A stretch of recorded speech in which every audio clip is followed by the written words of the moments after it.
So, good evening, everyone. Today we have Ms Prarthana Sabharwal with us to discuss on the topic women's career and mental health. So, she is pursuing her bachelor's degree in psychology at the University of Bath, which is in UK. She is also the founder of a mental health platform called Our Mind Story, which essentially disseminates the information on the subject itself. Welcome to our session. We look forward to seeking some valuable insights with you in today's session on women's career and mental health. Let's proceed with our first question. So, how, according to you, do women strike a work life balance with stable mental health? Yeah, so hi everybody, I'm Prarthana. Thanks for the introduction. So for women to strike a work-life balance with a stable mindset, I feel that uh, they need to incorporate self-care habits within their daily routine so that they could, go back rejuvenated and fresh with um like a more confident approach to their work. So, it could be maybe a walk or listening to their favorite music or staying calm, practicing meditation, even seeking therapy for that matter. You don't really have to have a mental illness to particularly go out and seek mental health therapy. So I feel like working women could go ahead and like even look at therapy as an option. So yeah, that's how they could have like a stable Okay, work and life balance. okay, that's a great answer, I must say. So, the second question from our side is high expectations are placed on women in terms of their contribution to the household and productivity standards at the workplace. So, what is your view on this thing?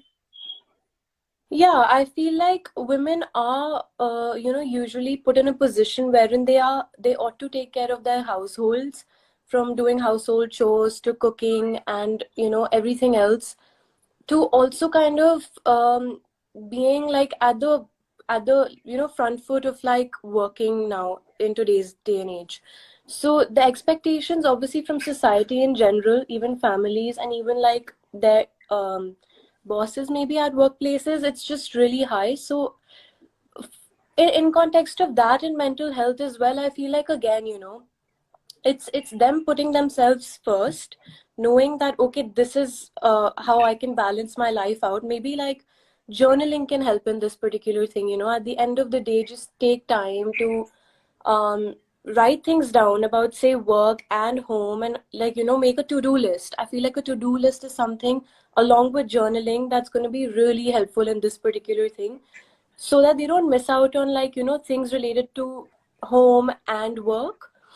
I also kind of feel that it's not particularly the right expectation of just women to take care of households, because now I feel like both the man of the house and the woman of the house could kind of, work hand in hand rather than having all the expectations on women with regard to their household chores as well.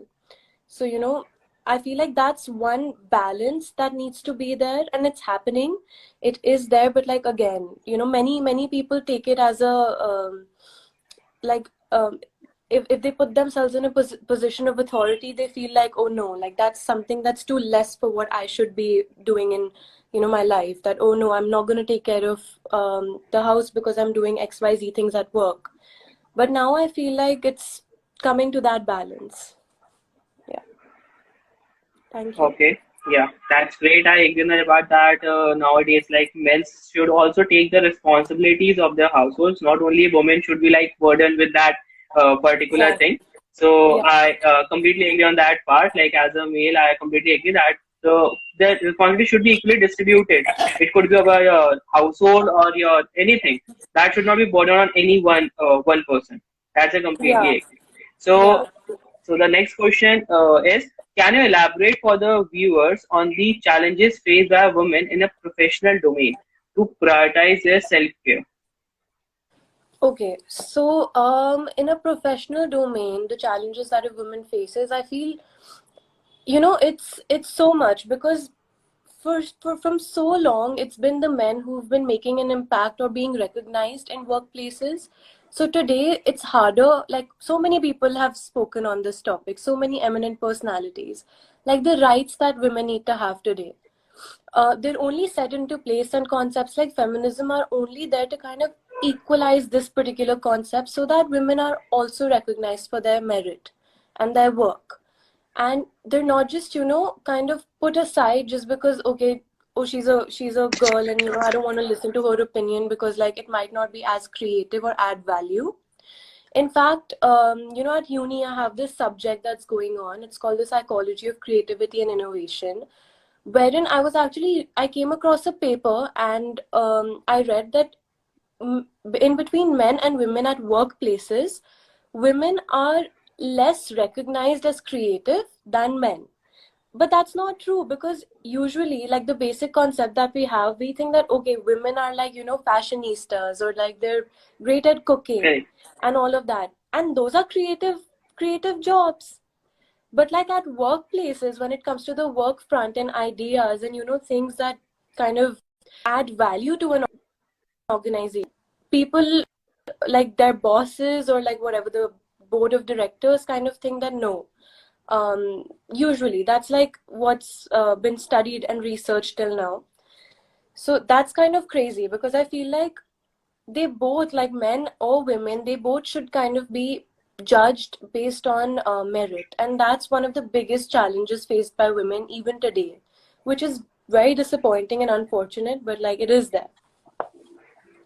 Okay. Yeah. So, like as you mentioned that, like you have seen and you have read, like people have that difference in mentality. Like, okay, so she not be good in that thing. The men would be better in the creativity part, or like anything. So, as per you, what you feel? Why this mentality has been like built, like from the across years? Like, is there any specific reason for that? That you personally feel that okay, this could be the reason why women has been discriminated in various areas till now. Um, Again, like I don't know if there's any one particular reason, but one of the major reasons, and it's not something scientific or something very theoretical we have to look at, but it's because we've had a very patriarchal society supporting, um, I don't know, men in general, like putting them at the position of authority and giving them that space, I feel, in society, wherein we would consider that, okay, it's a man's job to go out and work and to earn the bread and butter of a household.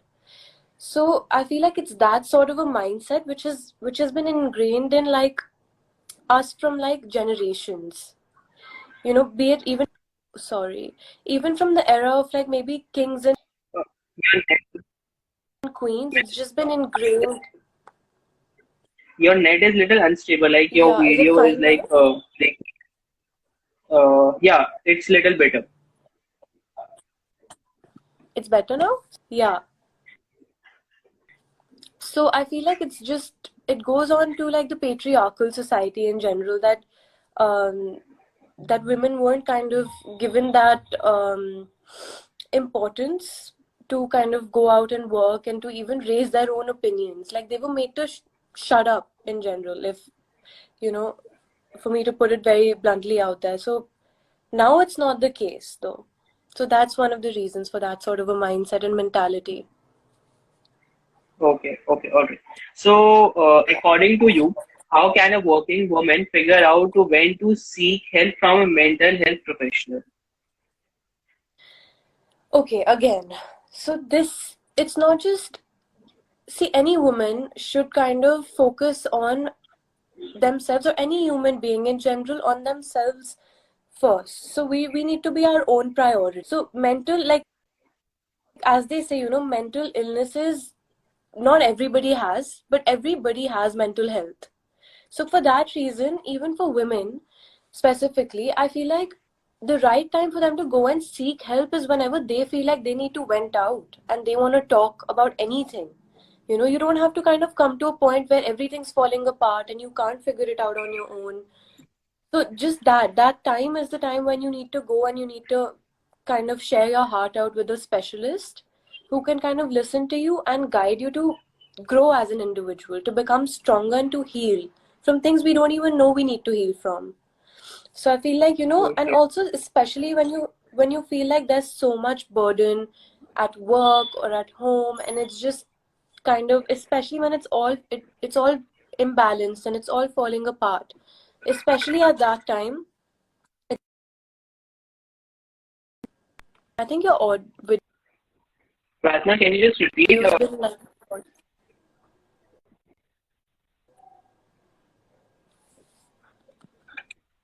Hello?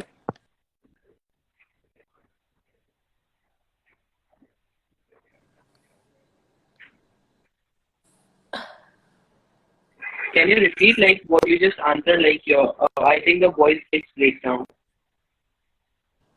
I don't know, from my end, I feel like everything's clear, but like your audio keeps going, video keeps going away. Okay, okay. I think it's an issue from my side then. All right.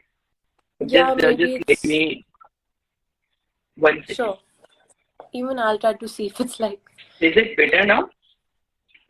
Mm, yeah, yeah. Is my video fine? Is it hazy? Yeah, it's fine. Little better. That's okay. That's okay. Okay. I could change So to, can yeah. sorry. No, no, no. I'm saying Go on. that can you just repeat the like lines that you have said 2 minutes before, because I think it was an interruption between any one of us, so maybe audience have missed those lines.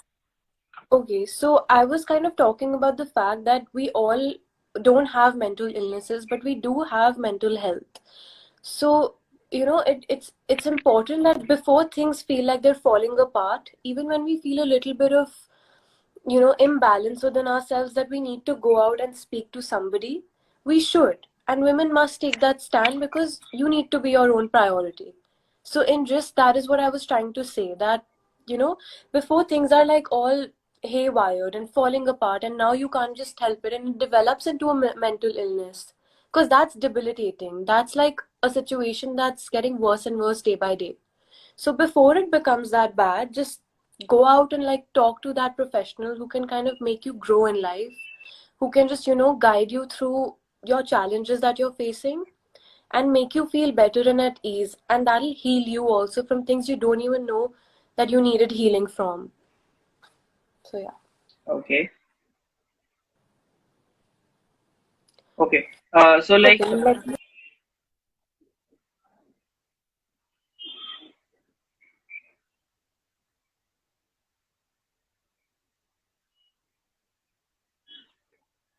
I think it's a issue again.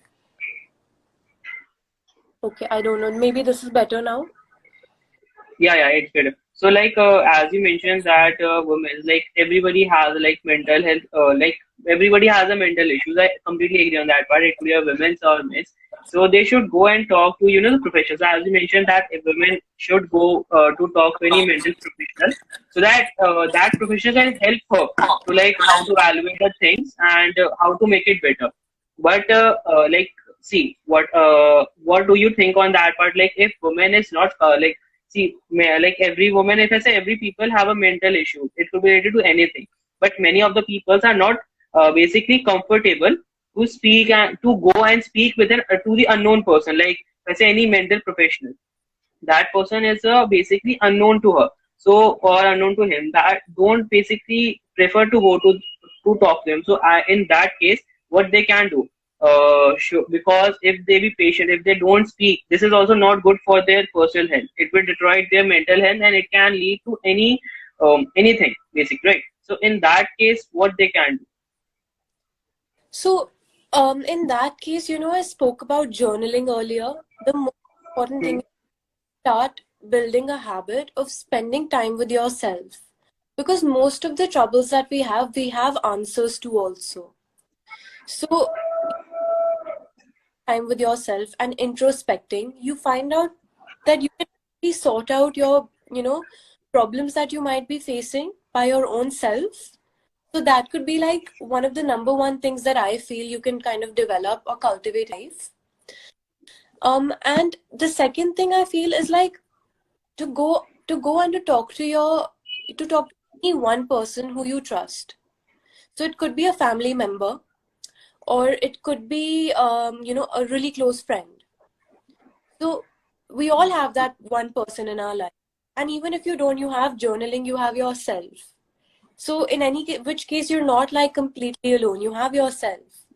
But to even have that one person whom you kind of you sit yourself down with them and then you talk to them and you tell them that just listen to me, I'm facing, XYZ issues at this point and I just need somebody to listen to me. And then just went out and just pour your heart out and things do become better. But again, like do so when you're feeling that things are kind of becoming hard to manage, not when everything's just falling it, like do it maybe like frequently, rather than having that one time when you just go and then you have to like kind of rant to somebody. So yeah. Okay. Okay. Okay. That's actually a great answer, I must say. That would be really helpful to the many of the people who are actually watching us right now. So the next question is, when do you think is the right time to take a break from the mundane routine at the workplace? Because it is actually important for you to, take a break from your daily schedule to like just stabilize your mind. So what is the right time as per you? I feel like the right time is when you feel that you just kind of you feel that you just need that break. You kind of just have had too much of everything and you know for a fact that you're looking for that getaway holiday, or you're looking for something. You don't necessarily need to go on a holiday and then feel that okay, you're light now and you can get back to life. But even take a day maybe in bed, just Netflix and like eat unhealthy food. Maybe one day, don't be hard on yourself. Maybe do it once a week, or maybe do it once in 2 weeks.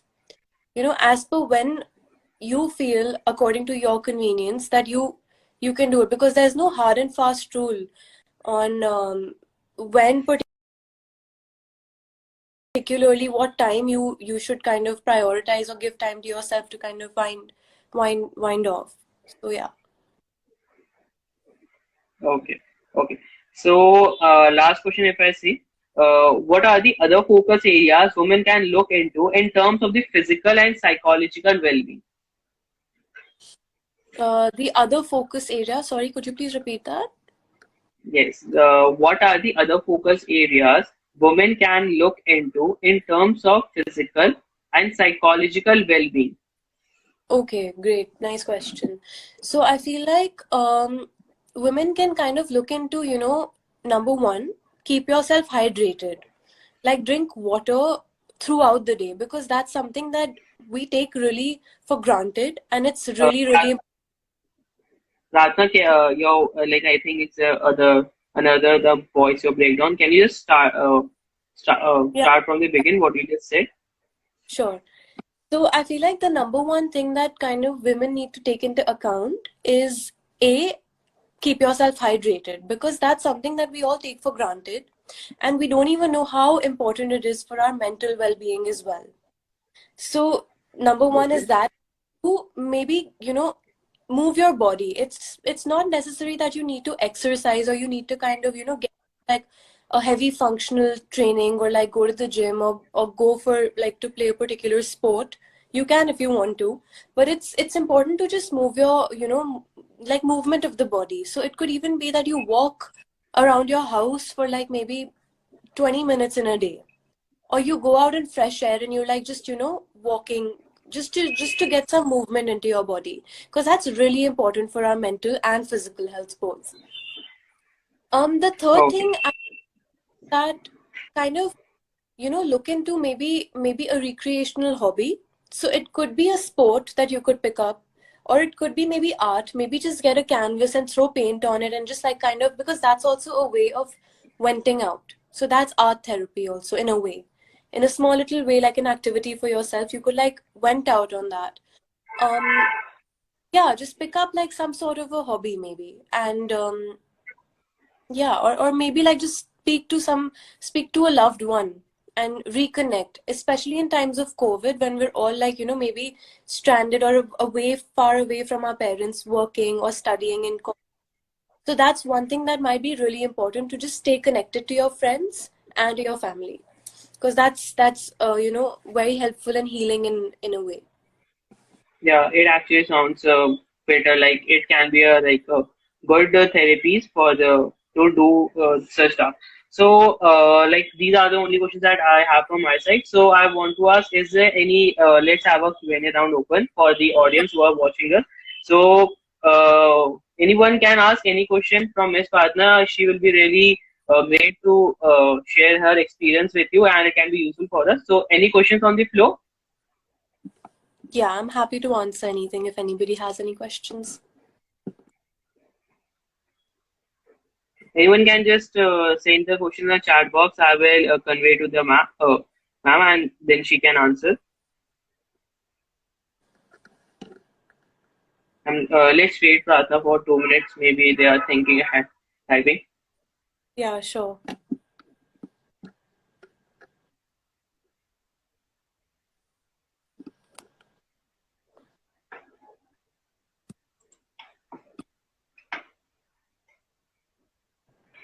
So ma'am, so Pratna, there's a question from Nandini. How can we set boundaries at home with parents and siblings? Okay. So I feel like that's one of the hardest things to do because we often, since we're so close to our family members, it's just hard to kind of set boundaries. But again, I feel like it's important to kind of have that open conversation with them, even if it's really hard. Because until and unless you don't say what you feel to somebody near and dear to you, they're not going to magically know what you're feeling. You know, oftentimes we take for granted that, okay, there are parents or there are siblings, they should know what we're feeling. Can't they see the change in our behavior? That, oh, I've been so irritated, can't you understand me, mom or dad? So I feel like they're not like mind readers. Nobody is. No matter how close they are to you. So for them to kind of set boundaries in some way, because parenting and family can also oftentimes be toxic for our mental health.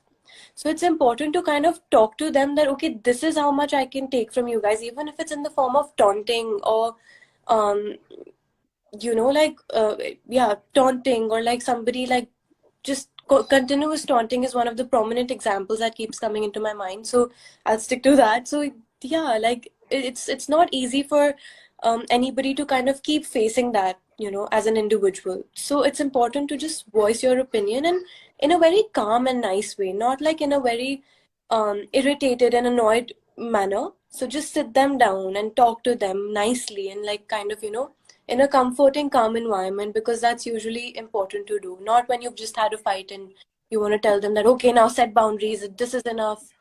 So that's, where you need to kind of, yeah, just, yeah. I hope Nandini, you have got your answer. So ma'am, so next question is from Paridi. So her question is, so what one activity you do when you are stressed? Okay, one activity that I do when I'm stressed is like I put on music really loudly in my room, and I light some candles because it calms me down, like some scented candles, because like smelling some essential oils or anything is really good for as a stress buster or to calm ourselves down. So lavender is good, rose is good, and I have like this humidifier. It's an essential oil diffuser. You can get it off of Amazon. It's pretty nice, and it's like tiny. You can add any essential oil in it, and it kind of makes your room smell like that, and it's really calm. If you're feeling really over, or to even like get done with the day in a really nice, calm, relaxed manner. So yeah, for me, it's like putting loud music on and like, or like just being in bed and watching Netflix and like eating a lot of junk food.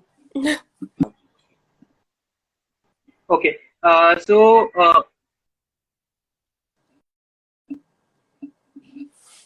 Sorry, I can't hear you. I think you've cut off. I couldn't hear if you said something. one second. I'm audible. Yeah.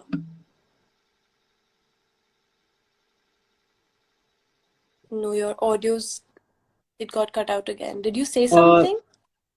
I'm audible, Pratna. Yeah, you are, but your video keeps getting stuck, so. Mm. So okay. So Pratna, the next question is from Kritika. How to put forward your points when your male colleagues keep on interrupting you in a discussion? Okay. So, I feel like the step one is to see how often it is happening. So if it's happened once, just observe. And if it's a recurrent thing that you've been trying to raise your point and somebody keeps cutting you off, just observe, sit back, don't just jump onto them and be like, okay, in front of everybody, because that's you setting your boundary there. Maybe when you and that colleague are alone, is there something that your opinion, or you don't kind of let me go forward and raise my points. So one way is that if it's been a recurrent thing and you've been made to shut down quite often. And another thing, that if you just there and then want to kind of raise your point and talk about it, simply kind of wait for them to finish and be like, you know, just say your entire point, and um, yeah, like just be patient, just speak your, stand up for yourself, and later on maybe again go talk to them about it, because you're keeping your respect in that. If you try to shut someone up in front of everybody, there's no difference between them and you then, because that's something that hurt you. And if it happens more than once, then I guess it's you should take it up with the higher authorities, if there's any higher authority above the Okay. person. Okay. I hope, Kritika, you have got your answer. Okay. So next question is from Sneha. How to handle stress when you have a hectic schedule planned ahead? Okay. um adding even like half an hour of just being with yourself. So it could be you spending time with just doing your skincare, or it could be you just if you have a pet at home, just spend time with your pet, and maybe taking your pet out for a walk for like 15 minutes, say, for example. Or just going out and stepping into the nature and just like being by yourself, walking and listening to nice music. So yeah, these are things that you can do before you have like to take care of kind of yourself, to calm yourself down and to rejuvenate for like facing a stressful routine. Okay. So Nandini have another question. How to get rid of the fear that when we say won't be smart enough for peers? Sorry, I didn't quite hear because your audio got cut out. Okay. So her question is how to get rid of the fear that what we say won't be smart enough for peers. Okay, so I feel like that is where cultivating self-worth, self-esteem and self-confidence comes in. So, and that happens over time. So you have to kind of face your fear. That's the only way you're going to be able to come out of that, um, boundary that you've created for your own self, that hurdle. So, just because you feel that that particular thing that you say might sound less intelligent, but you never know how great or of how much value that particular thing might be. So it's always nice to kind of still just take that risk and leap of faith and just say it. Who cares? Like, at the end of the day, what are they gonna do? They're gonna judge you and they're gonna criticize you, let them. But you would have said your point, because according to you, it was a good point. So have that faith on yourself and fight that fear, because trust me, it's going to be so liberating when you've kind of taken that leap of faith to just open up and say that thing, even when you think that it might be a little less intelligent, and you'll come to realize that actually, oops, I think I got cut out, that actually I No, no, did no. add a You are lot of audible. value onto the. So yeah, I hope that Okay. answered your question. Yeah, I hope Nandini you have got your answer. So the next question is from Ria. Her question is how to keep yourself positive and confident in this social media competitive era.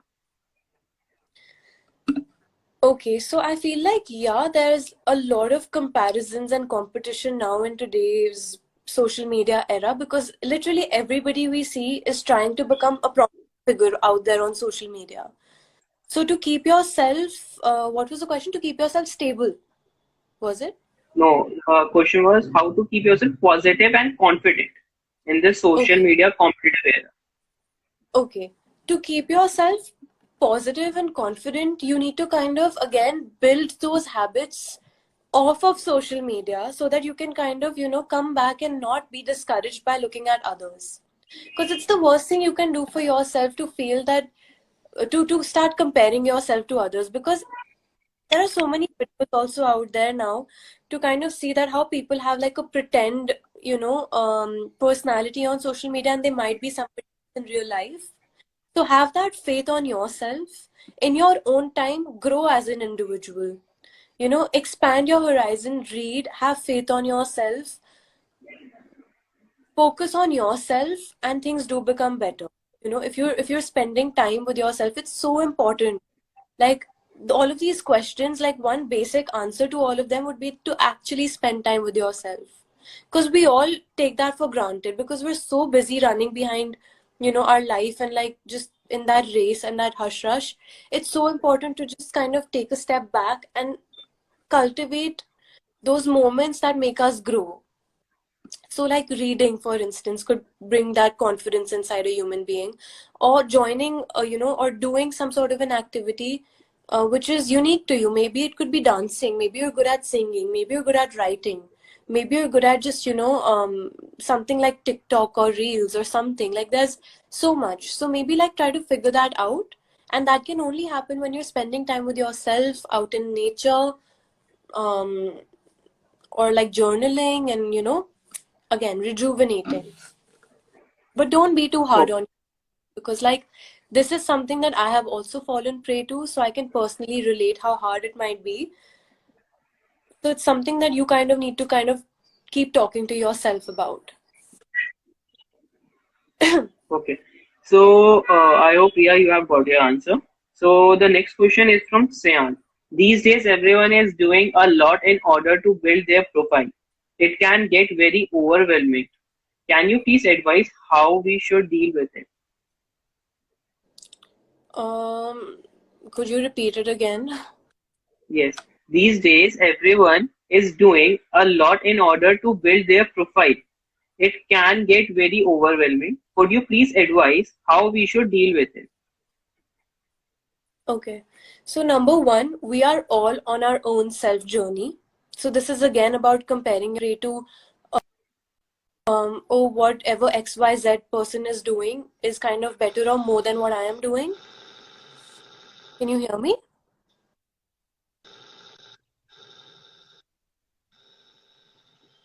Your Can you audio hear got me? get paused. Can you just say from the starting? Okay. So I was saying again, this question is kind of related to comparison. So the most important thing is to know that we're all on our own self journey. So we're all like individuals. It's really onto us to kind of take charge of our own life rather than looking at, okay, XYZ's profile is better or CV is better. So to kind of deal with that, I feel you have to um, look into yourself again. Like this is just like the underlying thing in all of these questions, that you have to um, not feel any less from anybody, because even if you are not doing anything right now, that doesn't mean you won't end up doing something in the future. Right now maybe, and especially in times of COVID, I feel like it's just been hard for so many of us. So it's just important not to be too hard on ourselves and to feel like, okay, we have to have it all figured out because XYZ people have it all figured out. Like it's okay. You're not on the same timeline as another person. Somebody might become very successful at the age of 13. Somebody might become successful at the age of, 25, and so on and so forth. Somebody might become successful later on in life. So again, you're on your own timeline. So that self focus is really important, because I feel like social media has corrupted us in such a way, or even um yeah, basically social media, because everybody puts out whatever they're doing out there and it's available to everybody. So it's so easy for our mind to kind of get distracted and focus on, okay, they're doing the same thing as us, they studied the same thing as us, they were at the same workplace as us, and now they're doing this.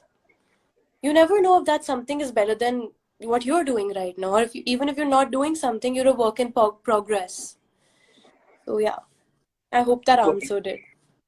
My Yeah, yeah. phone's So the last battery's question. my phone's battery's gonna die because so I are there. Okay. So we can just conclude it. So at the end, I just want to ask you one thing.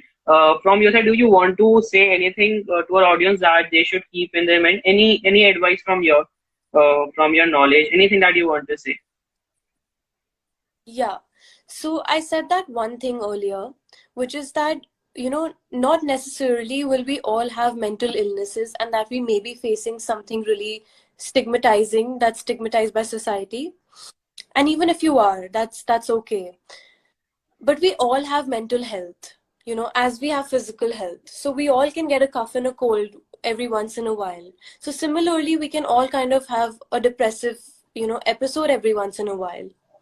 And it's really important to kind of figure out that nobody else has that burden of making us feel. It's onto ourselves. It's how we cultivate and what habits we kind of, include in our self-healing journey. And at times, you know, I understand that not all mental health specialists could be affordable, but there are organizations like my organization, which is Our Mind Story, and we help people to kind of, go out there and seek for that, seek for like emotional support in affordable ways as well. So we can kind of reference you to some therapists or specialists according to whatever issue you may be facing, even if it's not something that's, maybe it could just be like, okay, you've had a breakup and you're suffering a lot, or you didn't do that well in your exams or your workplace and you need somebody to talk to, and your parents don't kind of understand, and even if they do, it's not enough for you. You need to hear more, and maybe it's your thoughts troubling you, maybe you're having too many negative thoughts about yourself. So to kind of talk about these situations in life, to deal with it, it's important to talk to a specialist. So an organization like mine, sorry, can bring to the table affordable options as well as any kind of options for you to kind of seek that healing in your life. It doesn't have to be, and I know it's hard to kind of talk to your parents also, like especially our age group, to kind of go and talk to our parents also that, I'm facing this and this, and I really want to talk to a specialist. At times they might say, no, we're here, we're supportive. You have a supportive family, you have this and that, you have friends, you don't need to. Just, you can again reach out to us and we could kind of, talk about how you can deal with situations like that as well. So you're not alone. You have yourself and you always have your family and your friends and people like us who are trying to be out there to be of service to individuals facing, things in life. So yeah. Okay. Okay. So thank you, Ms. Pratna, for your precious time. I hope that your guidance and experience would be really helpful to all the audience that have listened you throughout this time. So thank you, everyone. Have a nice day. Thank you And so if anyone you want to get in touch with Ms. Pratna, I think should be really helpful to help you. So anyone of you can get contact can contact her to her Insta profile. So should be really helpful. yeah, and Have if a there are nice day. questions that I couldn't answer, please just get back to me through our Mind Stories page, or you can like kind of PM me on my private account as well. Thank you so much. Lovely talking to Thank you. you. Thank Bye. you, Ms. Pratna. Have a nice day. Bye.